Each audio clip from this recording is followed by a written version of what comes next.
Hello friends, bye Bodo job info official YouTube channel दा finally grade 4 नोंथांमोननि एडमिटा होजोबबाय आरो बेयाव खायसे मिस्टेक जादों मा अपशन दङ grade 3 combine exam माब्रै जागोन देन बेनिफ्राय नोंथांमोननि भाइभा टेस्टआव मा लांनांगोन बेनि सायाव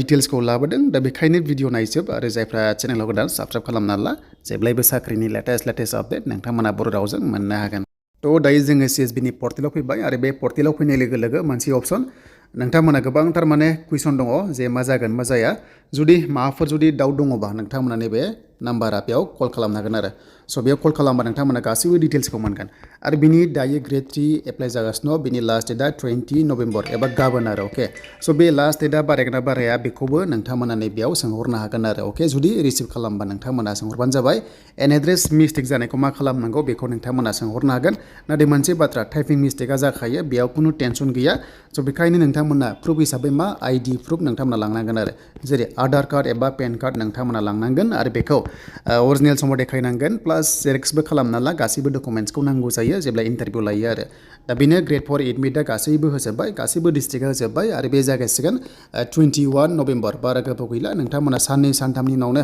BTC आव first time interview viva test जासिगोन आरो बेनो जाबाय ग्रेड 4 हिसाबै आरो अके देन थांनाय बाराव 10 पस्ट दङमोन BTC सेक्रेटारिनि आन्डाराव दा बिनि भाइभा टेस्टआ जायाखै अके दा जानाया जाबाय थांनाय बाराव जिनिखि पस्ट ओंखारदोंमोन ना बेनो जाबाय 193 थ' बे 193 पस्टआसो जासिगोन दा बे कम्बाइन जागोन थ' बेवहाय सासे मानसियानो मोनबा पस्टआव एप्लाइ खालामदों मोनसे आलदा खालामदोंमोन नाथाय दायो एडमिटआव बेबादि फैयाखै एडमिटआव खालि रल नाम्बार फैदों बेनिफ्राय ग्रेड 4 पस्ट हिसाबै फैदों आरो स' बेखायनो इन्टारभिउआव नोंथांमोना गांबा एडमिटखौबो नोंथांमोना श' खालामनांगोन आरो अके स' गांबा एडमिटखौबो नोंथांमोना श' खालामनांगोन आरो बुंनांगोन जे आं मोनबा पस्टआव एप्लाइ खालामदों बेखायनो गांबा एडमिटआ फैदों आरो नोंथांमोना बे गांबा एडमिटबाबो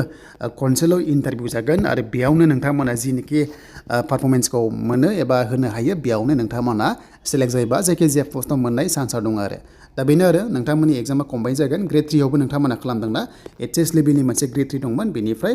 डिग्री लेभेलनि मोनसे ग्रेड 3 दंमोन आरो दा बे एग्जामा ओरैबायदि जागोन सेम डेआवनो जानो हागौ नाथाय फुङाव हमना ला HSनि जाबाय आरो बेलासियाव जाबाय डिग्री आरो बे गांसे एडमिटआवनो नोंथांमोना माल्टिपल पस्ट थागोन हमना ला LDA थाबाय अके बेनिफ्राय नोंथांमोना स्ट'र किपार थाबाय एबा हेल्थ एडुकेटर थाबाय बे जाबाय नोंथांमोननि डिग्री लेभेलाव थिग बेबादिनो नोंथांमोना जुदि HS लेभेलाव खालामदोंबा HS लेभेलनि ग्रेड 3 आव खालामदोंबा नोंथांमोना ओरै जागोन सयल कनजारभेसनाव नोंथांमोना दंमोन ना बेनो जाबाय फिल्ड वर्कार दंमोन अके देन बेनिफ्राय नोंथांमोना इडुकेसनाव मोनदोंमोन सेक्सन एसिस्टेन्ट बा नोंथांमोना गुबुन HS लेभेलाव जि पस्ट गोग्लैयो बे गांसे एडमिटआव नोंथांमोना बेबादि पस्टआ थागोन आरो नाथाय एग्जामा नोंथांमोना HSना एक्सट्रा जागोन बेनिफ्राय नोंथांमोना डिग्रीया एक्सट्रा जागोन जेरै ADR जादोंमोन थिग बेबादिनो नोंथांमोना जायो आरो दा बेनो बुजिबाय नोंथांमोना डाउट जानाया जुदि माबाफोर सोंनांगौ दङबा CSB नि पर्टेलाव फैदो बेनिफ्राय सबसे गाहायाव कन्टेक्ट आस दङ बेयाव कल खालामनानै नोंथांमोना सोंहरनो हागोन जुदि माबाफोर सोंनांगौ दङबा आरो दा बेनो नोंथांमोननि एग्जामा नैबे ग्रेड 3आ स' बे ग्रेड 3आ नोंथांमोना नैबे जानुवारि नोंथांमोना बेयाव जानाय चान्सआ दङ आरो जानुवारि एबा फेब्रुवारियाव जानाय चान्सआ दङ आरो एडमिटखौ जों बे पर्टेलाव मोनगोन CSB नियाव मानो होनोबा पर्टेलाव अलरेडि लन्च जाखाबाय नालाय जों बेयावनो एडमिटखौ मोनगोन आरो जेरै जों दायो मोनदोंमोन थिग बेबादिनो फरेस्टनि